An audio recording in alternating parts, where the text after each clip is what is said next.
You are watching the New American Media. Live from the Milky Way galaxy, the solar system, planet Earth, North America, the United States of America, California, Los Angeles, to be specific. Hello, everybody, and welcome to Agree to Disagree. My name's Brian Engelman, and I'm going to be your host. Thanks for joining us here on TNAM Radio, part of the NewAmericanMedia.com. Welcome to the program. We have a ton of archived shows. We'll tell you where to find them in just a second. But first, we just want to let you know what's going on in the world right now. We have a dad who's furious after finding a crayon-written paper in this Florida fourth grader's backpack saying, "I am willing to give up some of my constitutional rights to be safer." We'll tell you about that one. We also want to kind of dig into the details of this survey, this gun control survey. If you watch a lot of mainstream media, or, I'm sorry, propaganda, whatever you want to call it, you know, you hear, 90% of people, yeah, they agree, yeah, 90%. It's the science is settled, something like that. But I want to tell you what the police think. Gun Policy and Law Enforcement Survey on policeone.com. 15,595 responses from verified police professionals. You know what? It's going to be interesting to see the people that are paid, that we pay to carry guns permanently, to help us permanently, what they say about it, not just what the pundits on MSNBC have to say. So we'll talk about that. And we also want to talk about this story saying that Democrats are trying to move this gun bill forward without allowing the senators to read it. Does that sound familiar? Does that sound familiar? Nancy Pelosi, I can't wait to pass it to find out what's in it with Obamacare. And of course, the Internal Revenue Service thinks that they don't need a warrant to read your email. So we're going to get into all these stories. I'm not sure which one we're going to pick first yet, but we're going to split them up into three pieces and put them on the YouTube channel and put them on the NewAmericanMedia.com. So take a look. First, I want to welcome back to the program Blake, the eccentric Walley. Blake, how you doing, sir? Excellent. Brian, how are you? You know, I'm living the dream, of course. Can't complain too much, and if I did, nobody would care anyway. So, whatever. Living the dream, I guess. How are you? Like, what's going on in your world? I know you now. I was just thinking. Sorry, I got distracted. You know, I was thinking of. I was just over at a little shopping store, and I saw a T-shirt, one of those little novelty T-shirts that said "Living the Dream." I should have got it for you, but it was just a guy. No, it was like a little stick figure, basically playing video games in front of the TV. It just said "Living the Dream." And you did not buy this for me, by the way. For all, all right. Well, do you go back to this store? Do you frequent it often? It's a store that most people have probably heard of. It's called Kohl's, and I'm not necessarily endorsing or anything. Just need to get a couple of a couple pairs of shorts and a couple of T-shirts, at a reasonable price. But hey, no shame in that. No shame in that. You know, it's synchronistic, if you will, that you should mention that, because I was just thinking about going to Kohl's. I'm wearing some cargo shorts, and I love cargo shorts. I like to go hiking. I like to go camping. I like to get out and do all that stuff, and so I like a lot of pockets and stuff. But I've had these for about 15 years, and hey, what am I throw them out? It's not like they're French cuffed Z Cavaricis or something, right? Or skids. No, but I've had these for about a decade and a half, and they are tearing apart. They've been sewn, and they've ripped apart again. So I was just thinking to myself, I need to go get a new dress shirt. I got to get probably 2 pairs of cargo shorts. And I'm probably going to go to Kohl's. So anyway, pick me up that shirt next time. And all right, will do. So for everybody that doesn't know, Blake is a radio host over on freedomizerradio.com. You can check him out Monday, Wednesday through Thursday. He does a show called Eccentric Perspective. It's at noon to 1:30 p.m. Pacific. You can go on iTunes and search Eccentric Perspective and get the podcast there. And so out of all these 4 stories, Blake, which one do you want to start with? I'm gonna go dealer's choice. You're the guest. You get to choose. Oh, by the way, before we do that, I have 3 beverages in front of me, and I'll let you choose which one I will drink. I have a coffee on my left, in a handmade mug. It's really awesome. Actually, the mug handle broke, but I fixed it. I guess that's a theme with my life. Things break and I fix it, so what? The middle one is a glass of water. It's like this double insulated Cleveland Browns jug of water. And then on the right, I have some Samuel Adams Summer Ale. So what do you think, Blake? I don't know. Sounds like a good afternoon. It is a good afternoon, Samuel. Hang on, I will... All right. Yeah, see, we also do this show called The Unhappy Hour. It's a Cleveland-centric sports show. And just get drunk. You get your drunk on while you're doing it. No. Blake and I both have history as being a bartender. So, but yeah, probably for the first 3 months that we did the show in beta testing with my buddies Sean and Ted. Yeah, it was just let's get a 24-pack and let's just have fun for a couple hours. I mean, by the end of the show, it was just mayhem. But yeah, we've calmed things down a little bit. But anyway, I'm going to say dealer's choice. I've done that before. Yeah, well, it's dealer's choice. Just like you're the guest in the home, you get to pick your beverage, open up the fridge, help yourself. So open up the fridge here on Agree to Disagree and help yourself. Do you want to talk I.R.S? Do you want to talk the senators on the gun bill without reading it, the dad in the crayons, or the police survey? You get to choose. Let's just get the I.R.S. one out of the way, because it's a minor story, right? Is it worthy of a headline, or do we start with the big headline and then work our way to the smaller stories? So that's just that where it becomes a conflict of interest. But, yes, we could just knock this one out quick. I.R.S. violates the Fourth Amendment. I think we got a couple different articles up there. I know I've got one from InfoWars here. It's the Internal Revenue Service believes it is not beholden to the Constitution and the Bill of Rights and can read your email without a warrant, according to documents released to the American Civil Liberties Union under a Freedom of Information Act request. Now, the documents reveal that the Wealth Confiscation Agency thinks it's okay to poke around in the electronic version of your papers and effects if you store them in an email cloud service like Google Mail. Now, the I.R.S. argues it has the right to violate your Fourth Amendment under the Electronic Communications Privacy Act of 1986. The act unconstitutionally permits government agencies to obtain emails older than 180 days without a warrant. And so one I.R.S. document released by the ACLU claims that the government may obtain the contents of electronic communication that has been in storage for more than 180 days without a warrant. So anyway, the agency has bent over backwards to justify its violation of the Fourth Amendment. In 2009, it produced a search warrant handbook that stated it is not obliged to follow the Constitution and obey the law. And what else can I sum up here? Well, let me sum something up. Let me jump in on a couple of points here because I pulled up a story from Huffington Post. I like doing that from time to time. Everybody, I love the Wealth Confiscation Agency. That was nice wordplay there. But I have a couple of questions right off the bat. So the I.R.S., according to this version of the story, I.R.S. has a legal leg to stand on. The Electronic Communications Privacy Act of '86 allows government agencies to, in many cases, obtain emails older than 180 days without a warrant.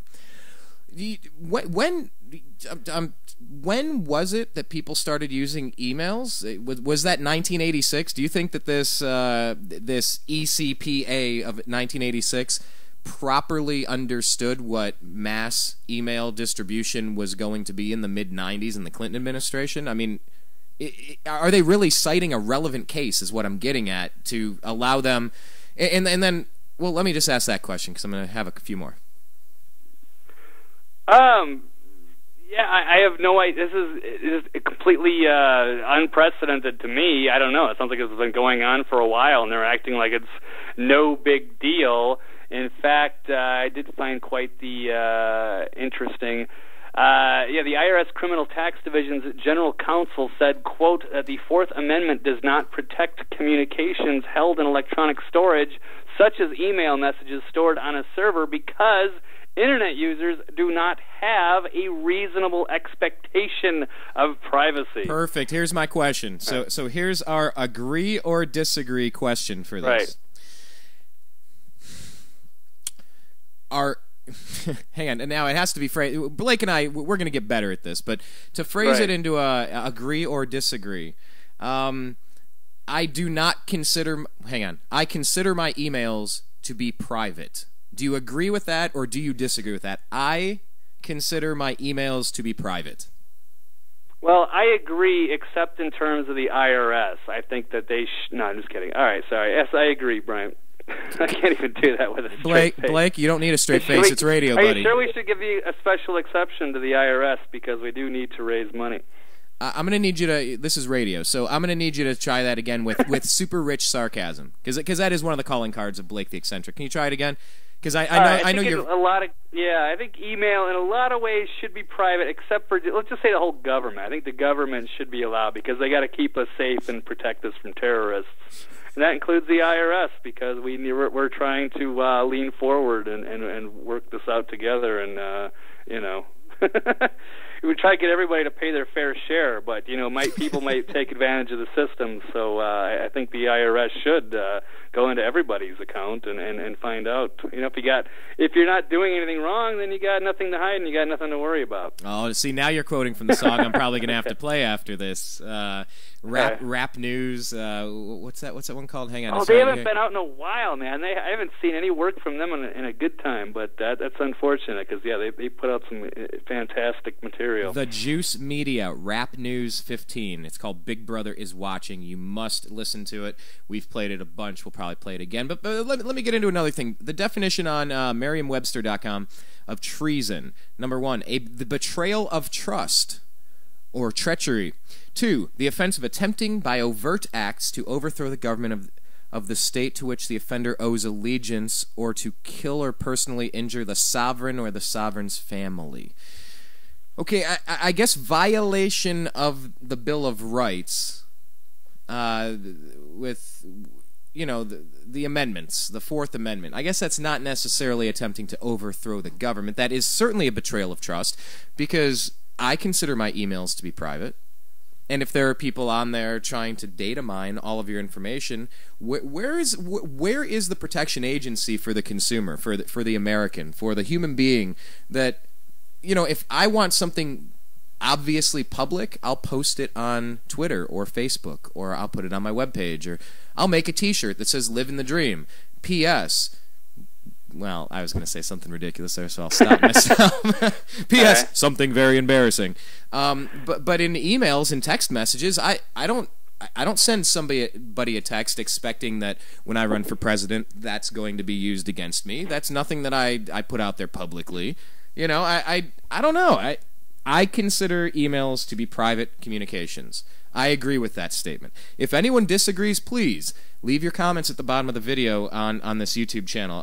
By the way, if you're okay, well, let me give you an example. Yeah. Like, what if somebody murders somebody and then the police want to go look through their emails for clues? Is that something reasonable?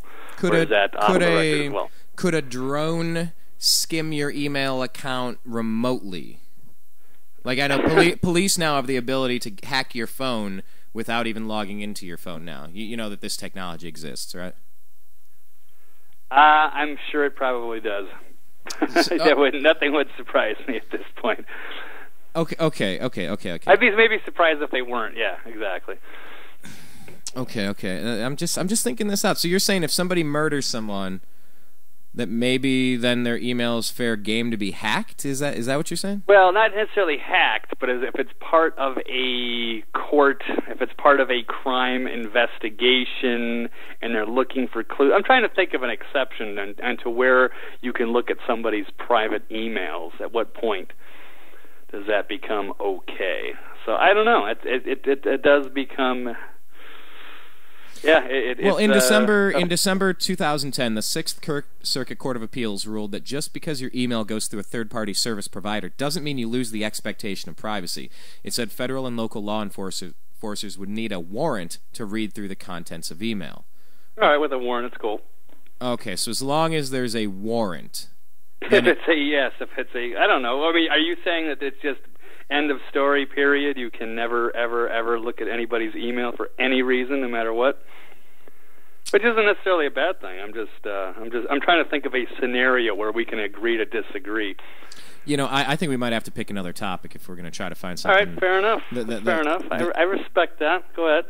Well, you better, because it's my show. By the way, Blake's show. Right. Blake's show is one that I co-hosted yesterday, as you filled in for yet another host on the Freedomizer Radio Network. You can check him out Monday, Wednesday, Thursday on freedomizerradio.com from noon to 1:30 p.m. Pacific. Go on iTunes. You can find his info over there. Just search Eccentric Perspective. Sign up for the podcast. Make sure you're following him on Twitter. He's at Eccentric99, and his homepage is eccentricperspective.com. Now, on our side, we have about 2 years of content, different interviews, music stuff, spirituality stuff, politics stuff, sports. Just check it out. Go to thenewamericanmedia.com, take a look around, search The New American Media on Facebook, like our page. Follow us on Twitter. We're at American_media_. And you can also subscribe to our YouTube channel, youtube.com/thenewamericanmedia. So I'm thinking, Blake, unless you have anything else to say about this, because I'm a staunch anti-George Orwell 1984 nightmare kind of guy. I absolutely adore the Fourth Amendment, and I don't like that all these digital companies are just trying to data mine everything about everyone. I think it's creepy, and I think in the hands of a madman or a fool that this could get really ugly really quick in this country, where everyone would be identified by political persuasion with GPS tags on your front door. I mean, whether it's North Korea, whether it's I mean, pick XYZ nation, call it something from within inside, if it's trying to topple or overthrow the current system that we have. Whatever it is, it's a vulnerability, and I don't like vulnerabilities. So I'm definitely against it. I was just going to say, do you have anything else to add on this story, and then maybe we could hit reset and we'll go to another one of these? No, I think we covered that pretty well. Okay. We have Blake the Eccentric Walley with us. My name's Brian Engelman. We're going to come back and we're going to talk about indoctrination in the schools. The schools. What if your teacher was telling your kid to do the opposite of Benjamin Franklin? Now, if that means actually paying attention to your family, not being a womanizer, dropping a few pounds, okay, yeah, that's good advice, because Franklin was kind of not so right on those things. But when it comes to like some of the great quotes and the great lines of Benjamin Franklin about trading liberty for freedom, and your teacher's trying to push unconstitutional, really ridiculous garbage in your fourth grade kids' class, how would you feel about it? We'll be right back on the other side. This is Agree to Disagree here on thenewamericanmedia.com. You are listening to The New American Media.